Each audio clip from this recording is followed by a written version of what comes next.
voy a hablar de la voluntad de Dios. En la palabra de Dios dice que la voluntad de Dios es ¿qué? Es buena, agradable y perfecta.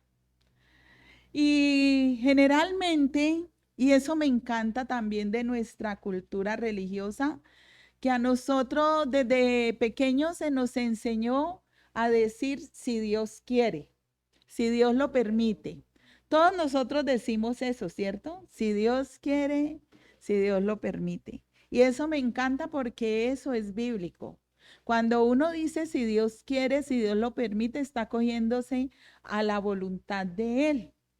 Pero hoy quiero que veamos y que nosotros mismos concluyamos si realmente ese, si Dios quiere y si Dios lo permite, lo estamos llevando en el diario vivir nuestro. ¿Por qué? Porque la iglesia hoy está, ¿cómo puedo decir? Que no se ofenda a la gente. Está dormida. Es una iglesia adormilada, una iglesia muy conforme, una iglesia muy cómoda. Yo no sé si mi esposo volvió a recibir de eso se llama, no sé si es aplicación no, de un grupo que se llama La Voz de los Mártires.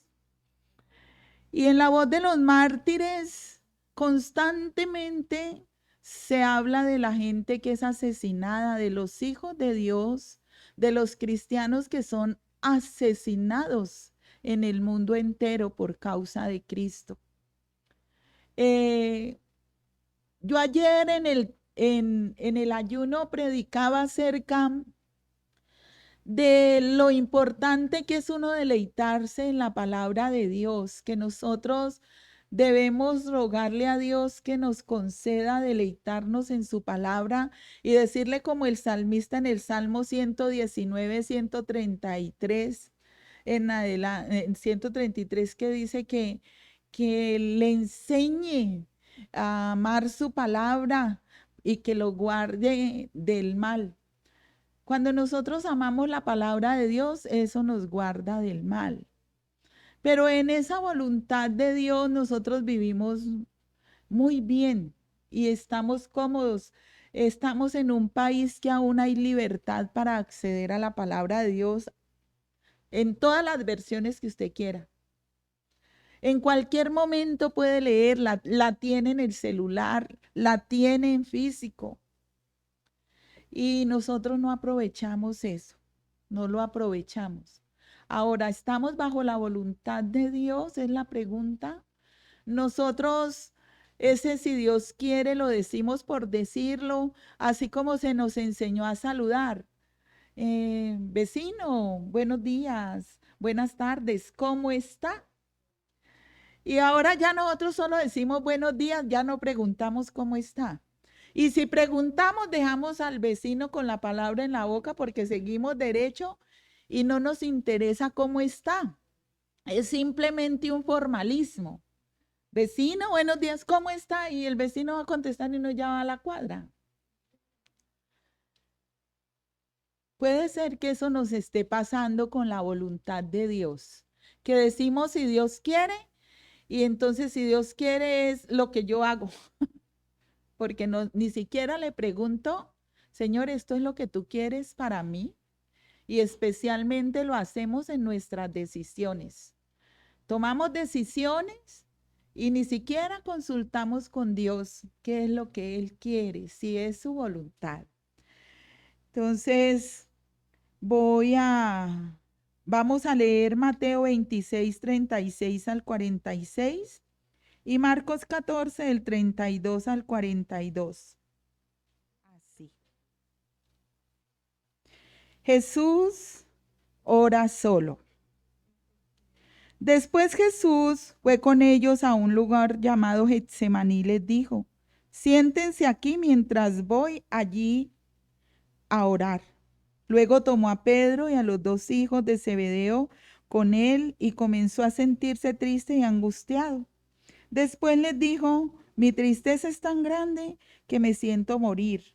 Quédense aquí, manténganse despiertos conmigo. Caminó un poco, se postró rostro en tierra y oró así.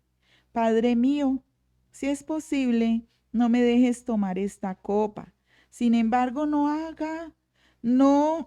hagas lo que yo quiero, sino lo que quieres tú.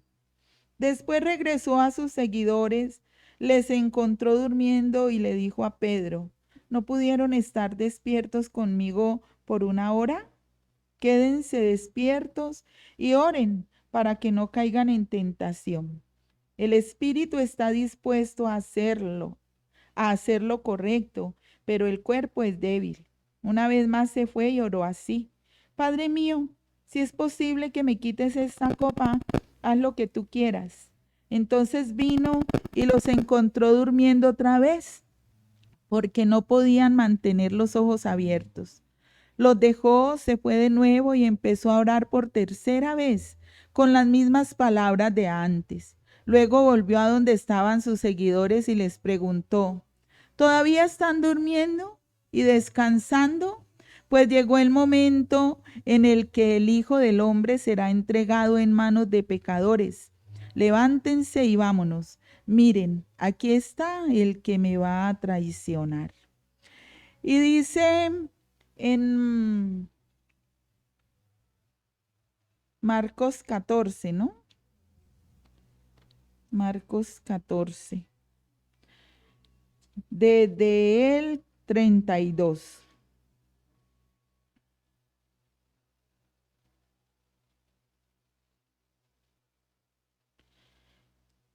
32. Jesús ora solo. Después fueron a un lugar llamado Getsemaní y Jesús le dijo a sus seguidores, siéntense aquí mientras voy a orar. Jesús tomó a Pedro, Santiago y Juan. Comenzó a sentirse afligido y a angustiarse mucho. Les dijo, mi tristeza es tan grande que me siento morir. Quédense aquí y manténganse despiertos. Caminó un poco, se postró rostro en tierra y oró que de ser posible no tuviera que pasar por ese momento difícil, diciendo, Abba, Padre, para ti todo es posible. Líbrame de esta copa, pero no hagas lo que yo quiero, sino lo que quieres tú. Luego Jesús regresó, los encontró durmiendo y le dijo a Pedro, Simón, ¿estás dormido? ¿No pudiste estar despierto por una hora? Permanezcan alerta y oren para que no caigan en tentación. El espíritu está dispuesto a hacer lo correcto, pero el cuerpo es débil. De nuevo Jesús se alejó para orar y dijo las mismas palabras. Luego regresó a donde estaban los seguidores y los encontró durmiendo porque sus ojos se les cerraban de tanto sueño. No supieron qué responderle. Jesús salió a orar y regresó por tercera vez y les dijo, ¿todavía están durmiendo y descansando? Ya basta. Ha llegado el momento en que el Hijo del Hombre será entregado en manos de pecadores. Levántense y vámonos. Miren, aquí viene el que me va a traicionar. Y son pasajes, es el mismo pasaje, solo que narrado por dos personas diferentes. Uno lo narra Mateo y otro lo narra Marcos. Sino que en Marcos se habla, en Mateo solo se da el nombre de Pedro, pero en el de Marcos se nombra a quiénes, a los tres. Sí. ¿Quiénes eran los que estaban con Jesús? Pedro, Jacobo y Juan, que Jacobo es Santiago. En esta versión dice Santiago, pero Jacobo y Santiago es el mismo. Bueno, familia, centrémonos en lo que pasa. Vamos a la escena. ¿Cómo se llamaba el monte donde estaba Jesús? Getsemaní. ¿A qué fue él allá? A orar. Y en esa oración, ¿qué era lo que el Señor estaba rogándole al Padre? que si era posible que esa voluntad que el Padre ya había determinado con él, la pudiera cambiar. Si era posible cambiarla, que la cambiara, ¿cierto? Y aquí en esta versión, por eso quise usar esta versión, porque en el subtítulo dice, Jesús ora solo. ¿Cuántos habían? 4. Él llevó a 3. Los más cercanos a él eran Pedro, Juan y Jacob. Pero él los llevó para que lo respaldaran porque era una prueba enorme. Jesús sabía todo lo que le venía, toda esa cantidad de pecados que tenía que cargar. Y recuerden que Él era Dios, Él es santo, Él es puro. Y tener que cargar con todo eso era bastante duro.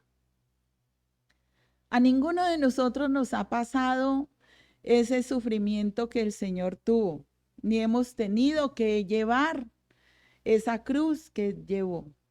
Es la más pesada, yo lo entendí después de un año de estarle diciendo al Señor que por qué había permitido que mi hijo sufriera tanto. Y una vez en un devocional el Señor habló a mi corazón y me dijo, ¿y qué es esa chilladera y esa preguntadera suya? ¿Por qué por su hijo? ¿Que por qué sufrió tanto? Él sufrió más que el mío. ¿Tu hijo sufrió más que mi hijo? Y tú eres pecadora. Tu hijo era hijo de pecadores, pero mi hijo no. Y yo hasta ahí le pregunté, nunca más le volví a preguntar al Señor. Sí, mi hijo sí sufrió muchísimo. Nuestro hijo sufrió mucho, pero no más que Jesucristo. Y Jesucristo hizo la voluntad de Dios. Por eso, ¿cuántas veces oró? ¿Cuántas veces el Señor Jesucristo le insistió al Padre que si era posible pasara de él esa copa, ese sufrimiento? 3 veces. Y las 3 veces, ¿qué le contestó el Padre? No, tú tienes que hacer mi voluntad. Esa es la voluntad que yo he determinado. ¿Era posible? Sí, porque para Dios no hay nada imposible. Pero Dios ya había determinado y así estaba profetizado desde el Antiguo Testamento que esa era la forma en que Él debía padecer. Esa era la forma. Nosotros siempre decimos, ay, que se haga la voluntad de Dios, si Dios quiere. Pero uno tiene que ver si realmente está haciendo esa voluntad. ¿Cuántas veces usted le ha clamado al Señor que le muestre su voluntad y Dios se la revela? Pero usted termina haciendo lo contrario. ¿Cómo saber cuál es la voluntad de Dios? ¿Usted conoce la Biblia? ¿Conoce usted la palabra de Dios? ¿Sí o no? Pues si usted conoce la palabra de Dios, sabe cuál es la voluntad de Dios. ¿O no? Acabamos de decir que la voluntad de Dios es buena, agradable y perfecta. Acabamos de decir que conocemos la Biblia. Entonces usted no tiene excusa. Usted sabe cuándo es la voluntad de Dios y cuándo no. Usted la sabe. Luego entonces, si usted en las decisiones que toma en su diario vivir, toma decisiones equivocadas, no es porque no sepa la voluntad de Dios. Es porque usted no quiere hacerla. Y entonces, ¿sabe o no? Sí lo sabe. ¿Se cumple lo que usted dice? Hágase tu voluntad. Si Dios quiere, si Dios lo permite, pues no.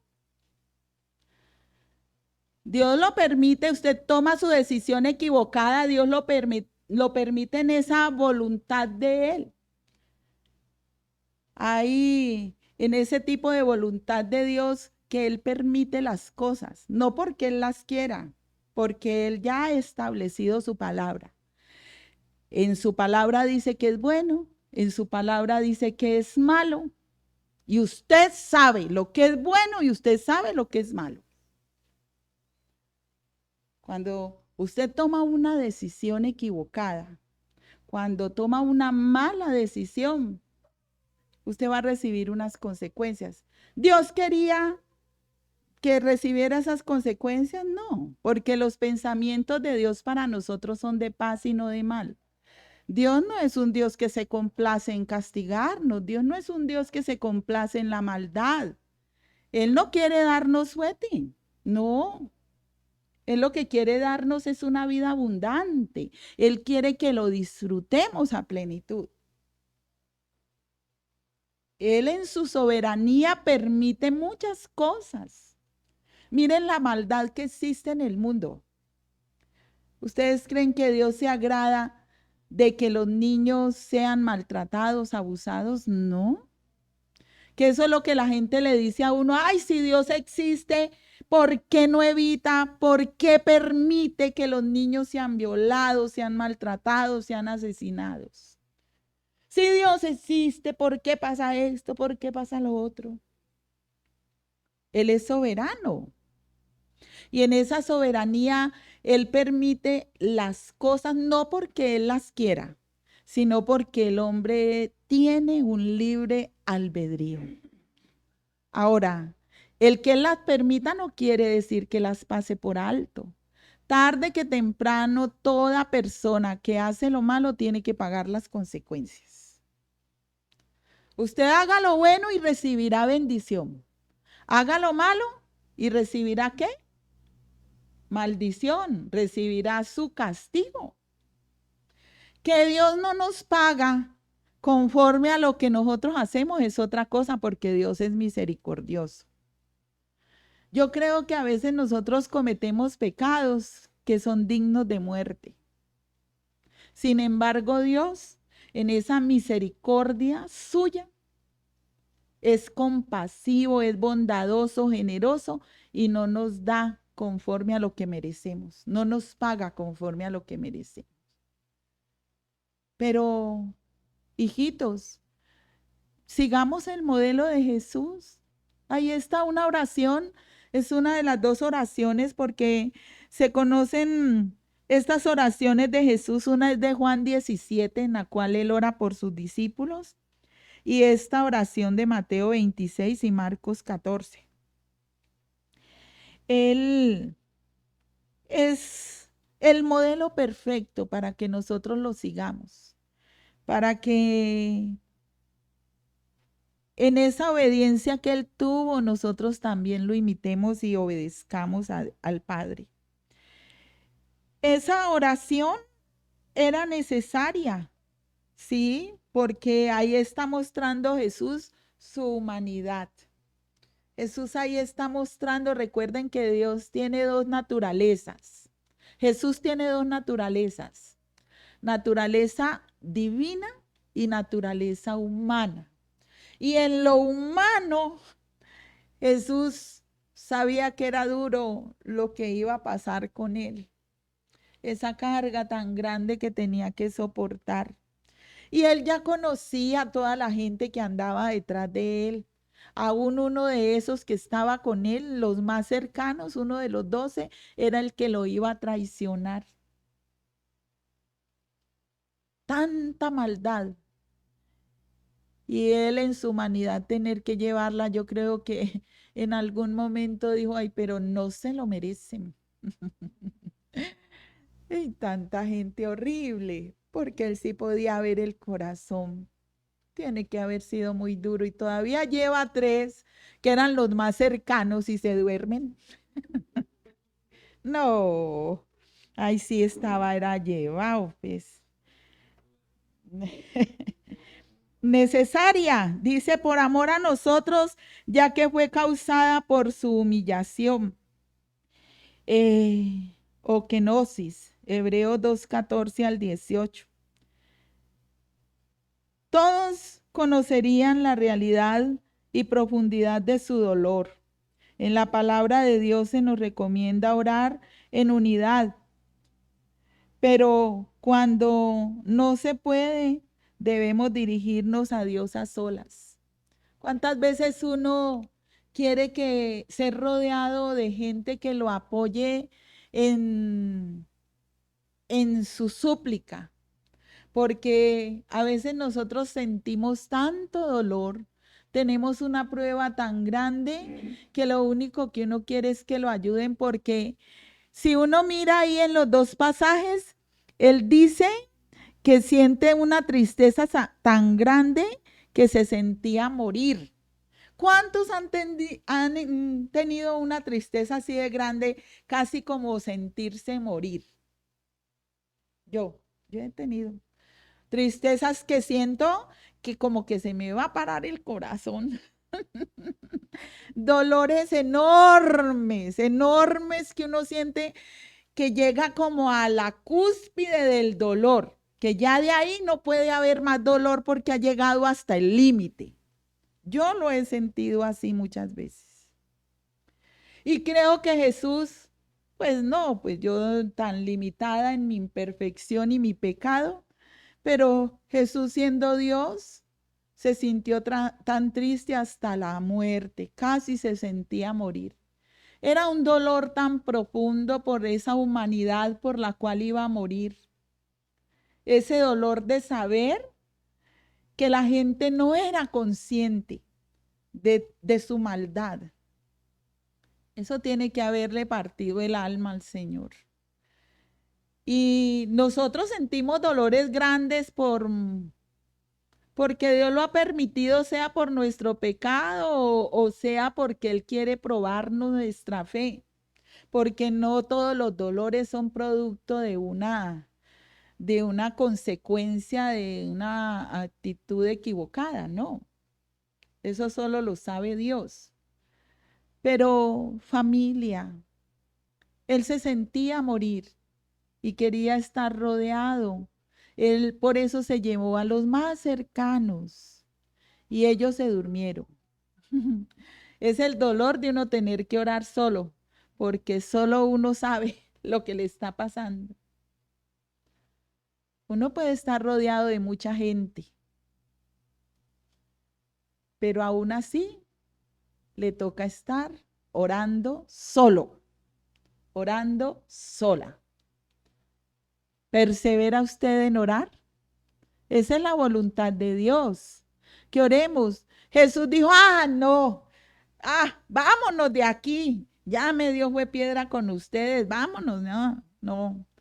Él oró, fue a ver si lo estaban apoyando en oración. Pedro, Jacobo y Juan los vio dormidos. Volvió al Padre y le dijo lo mismo. Volvió a ver a los discípulos y estaban dormidos. Ya a la tercera vez que fue, volvió y sabía que estaban dormidos. Ahí sí los despertó. Él dijo, ya entendí, ya acepté, ya sé que me toca. Ya sé que me toca.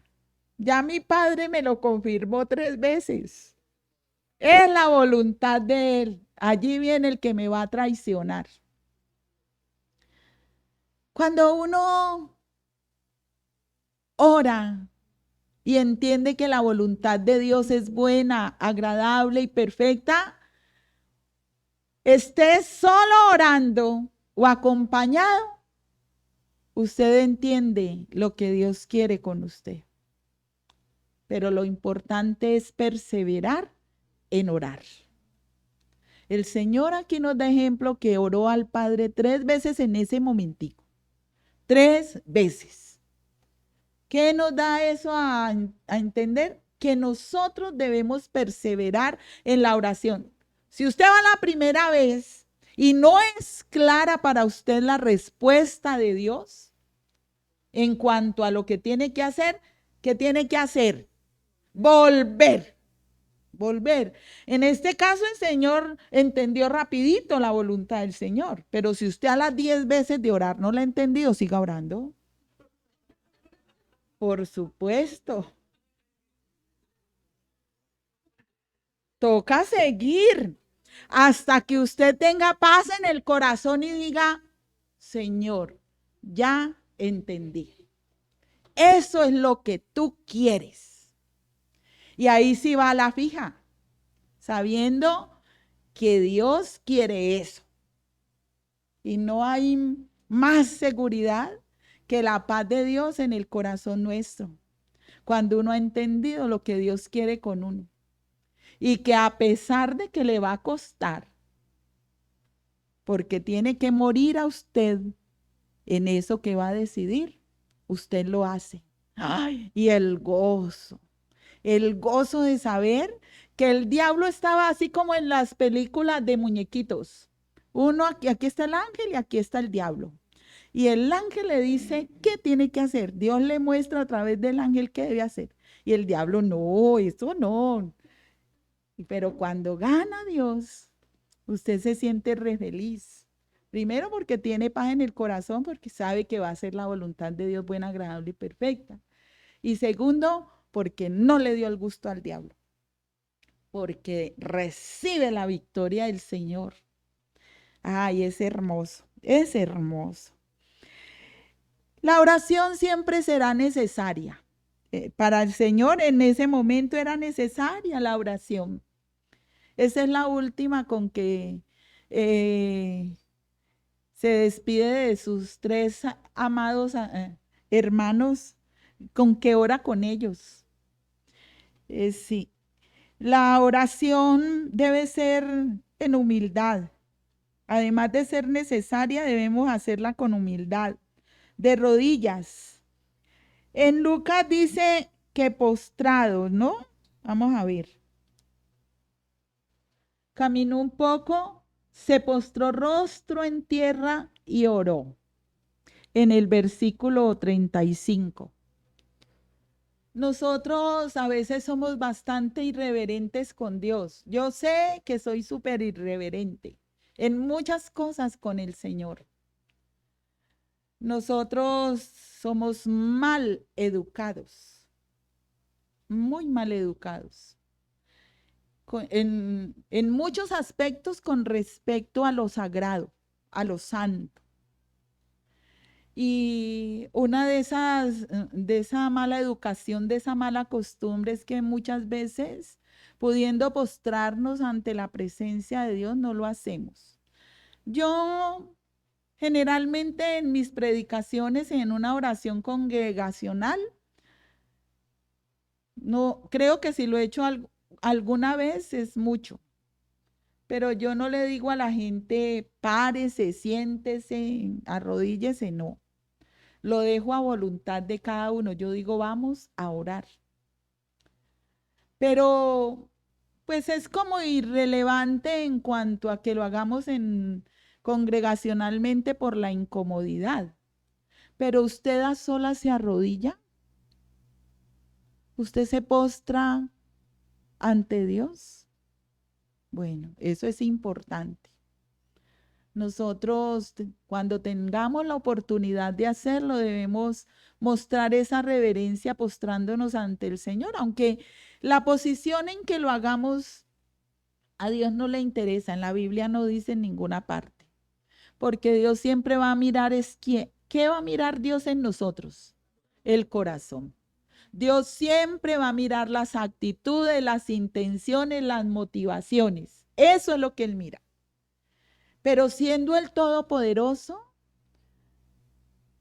yo creo que Él es digno de que nosotros nos postremos ante Él. Jesús lo dio ejemplo. Y Él se postró ante el Padre. Lo ameritaba la ocasión. Él tenía un dolor muy grande y necesitaba que el Padre escuchara su ruego. Y por eso humilló hasta su cuerpo. Padre, si es posible, pasa de mí esta copa. mas no se haga lo que yo quiero, sino lo que tú. Eso es lo que nosotros debemos hacer siempre que oramos, en humildad. Se asumió tal actitud siendo quien era, Dios mismo. Cuánto más nosotros debemos sentirnos humildes e indignos ante la presencia de Dios. Aunque Él no nos exige una posición corporal determinada para escucharnos, sí pide de nosotros una actitud sincera y correcta. No, Él no pide de nosotros una posición determinada para orar, pero lo que sí Él anhela es que tengamos una actitud sincera y correcta delante de Él.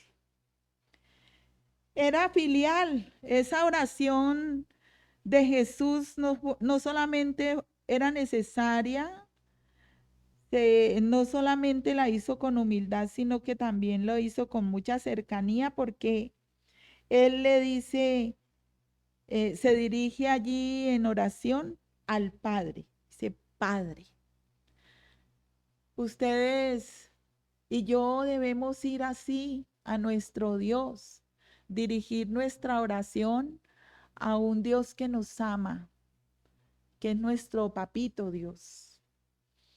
Llama a Dios Padre y lo era en el más alto sentido. El mayor estímulo o la mayor motivación para nosotros es saber que Dios es nuestro Padre, como Jesús nos lo ha enseñado. En Juan 16, 27 lo dice así. Vamos a leer Juan 16, 27. Porque el Padre mismo los ama. Él los ama porque ustedes me han amado y han creído que yo vengo de Dios. El Padre nos ama y a Él debemos dirigir nuestra oración sabiendo que Él siempre contestará nuestras peticiones. Hijitos, esa oración de Jesús también fue ardiente. Nosotros debemos orar ardientemente. Oraba más incesantemente con clamor, con súplica en el espíritu, como grandes gotas de sangre que que caían sobre la tierra. Tal vez hasta ahora ningún hombre ha orado así, pero debemos considerar el momento trascendental que significaba para Jesús. Dolor físico como hombre y angustia moral indecible. Era un dolor hasta el límite, como ya lo hemos visto antes en lo que leímos. Perseverante, oró 3 veces. Nos recomienda a nosotros orar siempre y no desmayar. En Lucas 18:1 dice así. Era una oración resignada. Hágase tu voluntad, no la mía. ¿Qué habría pasado si Dios hubiera determinado otra cosa? Ay, bueno, ya me oró 3 veces, cambiemos pues esto. No, Dios no cambia su parecer. Jesucristo sabía que esa era la voluntad del Padre. Recordemos que Él estaba en su naturaleza humana pidiendo eso. Y Él era Dios, pero Él sabía al final la respuesta que el Padre que tenía que cumplir. La respuesta del Padre en las 3 ocasiones, yo estoy segura que fue, hijito, ya lo determinamos. Eso ya lo hablamos desde hace muchos siglos. Esa es la forma en que usted debe morir. Esa es la forma en que vamos a mostrar nuestro amor a la humanidad. No hay otra, ya todo está exactamente profetizado palabra por palabra. No hay vuelta de hoja. No puedo cambiar. Tú ya conoces esa decisión. Así que si usted está por tomar una decisión y no ha entendido lo que Dios le dice, pues aproveche que Dios le está hablando y de una vez por todas entienda que eso es lo que Dios quiere. Dios le está diciendo. No dé más vueltas, porque usted ya sabe lo que Dios le ha dicho. ¿Sí o no? Ay, gloria a Dios. Ajá. Esa oración fue escuchada. Un ángel bajó a fortalecerle a Jesús. Conclusión, apliquemos este ejemplo a nuestras vidas. Imitemos la oración de Jesús en todos sus aspectos. Una oración, la oración siempre en nuestras vidas es necesaria porque orar es hablar con Dios. Debe ser humilde, debe ser filial, porque nosotros debemos siempre dirigirnos a Dios como nuestro Padre, creyendo que Él va a considerar lo que le decimos. Una oración ferviente, ardiente, perseverante. Una oración que acepta la voluntad de Dios. Dios siempre nos va a oír. Familia, vamos a tomar la cena del Señor.